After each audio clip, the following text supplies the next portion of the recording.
Praise the Lord. இன்னைக்கு ஏசப்பா உங்களை பார்த்து சொல்கிற வார்த்தை என்ன அப்படின்னா, இனிமேலும் நான் ஏந்துவேன், நான் சுமப்பேன், தப்புவிப்பேன். ஆமீன். என் மகனே, என் மகளே, இதுவரை நடத்திட்டு வந்தேன்ல, இனிமேலும் நடத்துவேன். நீ சூழ்நிலையை பார்க்காத, பொருளாதாரத்தை பார்க்காத, இப்படி நடக்குதே அப்படி நடக்குதே அப்படி யோசிக்காத. நான் உன்னை ஏந்துவேன், நான் உன்னை சுமப்பேன், தப்புவிப்பேன். ஆண்டவர் சொல்கிறாரு. உங்களை கையில் ஏந்துவாராம், சுமப்பாராம், தப்புவிப்பாராம். உங்களுக்கு ஒரு ஆபத்துனா என் பிள்ளைன்னு சொல்லி உங்களை தப்புவித்து பாதுகாப்பார். அது எந்த ஆபத்தாக இருந்தாலும் சரி, அதற்காக தான் அவர் சிலுவையில் தன்னையே பலியாக கொடுத்தார். என் பிள்ளைகள் பாதுகாப்பாக இருக்கணும், என் பிள்ளைகள் ஆசீர்வாதமாக இருக்கணும், என்னுடைய பிள்ளைகள் சமாதானமாக இருக்கணுன்றதுக்காக தான் சிலுவையில் சாத்தானுடைய தலையை மிதித்தார். சாத்தானோட யுத்தம் பண்ணி ஜெயமும் எடுத்தார். அப்படிப்பட்ட ஆண்டவர் தான் சொல்கிறாரு, என் மகனே, என் மகளே, நான் உன்னை ஏந்துவேன், என் கையில் நீ வந்துடு. ஏன் பயப்படுற?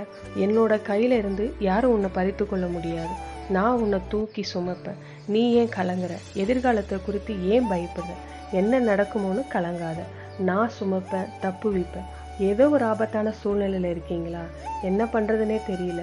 ஆண்டவர் சொல்கிறாரு, நான் உன்னை தப்புவிக்கிற தகப்பனாக இருக்கிறேன். அதனால் எதை நினச்சும் பயப்படாத. என் கரத்தை மட்டும் பிடித்து கொண்டு என் கூட நடந்து வா. நான் உன்னை தப்புவித்து நடத்துவேன்னு ஆண்டவர் சொல்கிறாரு. ஒப்பு கொடுக்குறீங்களா? இன்னைக்கு உங்களை ஒப்பு கொடுங்க, அவர் அழகாக நடத்துவார். ஜெபிக்கலாமா?